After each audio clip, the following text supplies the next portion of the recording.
திருவண்ணாமலை மாவட்டம் மேல் செங்கம் பகுதியில் 1000 ஹெக்டேர் நிலப்பரப்பில் சுற்றுச்சூழல் பூங்கா அமைய உள்ளதாக 2025-26 பட்ஜெட்டில் தமிழக அரசு அறிவித்ததற்கு அப்பகுதி மக்கள் நன்றி தெரிவித்துள்ளனர். இதுகுறித்து அப்பகுதி மக்களுடன் நமது செய்தியாளர் முருகன் நடத்திய கலந்துரையாடலை காணலாம். திருவண்ணாமலை மாவட்டம் செங்கம் அடுத்த மேல்செங்கம் பகுதியில் சுமார் 11,000 ஏக்கர் நிலப்பரப்பில் மத்திய மாநில அரசு விதைப்பண்ணை இயங்கி வந்தது. இந்த விதைப்பண்ணையால் சுற்று வட்டார பகுதி மக்கள் வேலைவாய்ப்பு அவர்களுக்கு கிடைத்ததோடு மட்டும் அல்லாது இங்குள்ள விவசாயிகளுக்கு வீரியமான ஒட்டுக்கன்றுகளும் விதைப்பொருட்களும் தரமான விதைப்பொருட்களும் கிடைத்திருந்தது. இந்த நிலையில் 2000 மூடப்பட்ட இந்த அரசு விதைப்பண்ணையால் பொதுமக்கள் மிகவும் பாதிப்படைந்தனர்.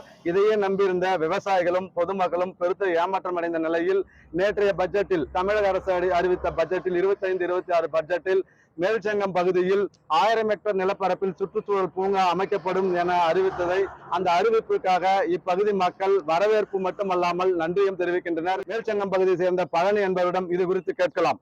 தமிழ்நாடு பட்ஜெட் தாக்கல் பண்ண வகையில மேல்சங்கம் பண்ணை மூடி கிடந்துச்சு. ஆனால் இப்போ அந்த பண்ணையில் கிட்டத்தட்ட ஒரு 2000 ஏக்கரா பரப்பளவில் பூங்கா அமைப்பதற்கு நம்ம பட்ஜெட்டில் சொல்லியிருக்கிறாங்க. இது சொன்னதுனால நம்ம சுற்று வட்டாரத்தில் இருக்கிற ஜனங்களுக்கு எல்லாம் பூரா மகிழ்ச்சியாக இருக்குது. ஆனால் அதே நேரத்தில் இந்த இந்த பூங்காவை அமைச்சு எல்லாருக்கும் வேலை வாய்ப்பு கொடுக்கறதுக்கு இது ஒரு ஏதுவாக இருக்கும்.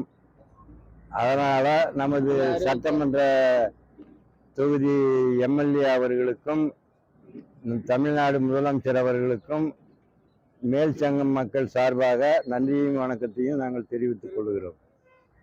கண்டிப்பாக அரசு பட்ஜெட்டில் தமிழக அரசு அறிவித்த இந்த பட்ஜெட்டில் மேல்சங்கம் பகுதியில் அமைக்கப்படும் இந்த சுற்றுச்சூழல் பூங்காவிற்கு வரவேற்பு மட்டுமல்லாமல் தமிழக அரசுக்கும் செங்கம் சட்டமன்ற தொகுதி உறுப்பினர் திரு மூப்பே கிரி அவர்களுக்கும் இப்பகுதி மக்கள் நன்றி தெரிவிக்கின்றனர். இது அறிவிப்பாக மட்டும் இல்லாமல் உடனடியாக செயல்படுத்தி இப்பகுதி மக்களின் வாழ்வாதாரத்தை மேம்படுத்திட வேண்டும் எனவும் இப்பகுதி மக்கள் எதிர்பார்த்து வருகின்றனர். நியூஸ் 7 தமிழ் செய்திகளுக்காக செங்கத்திலிருந்து CS முருகன்.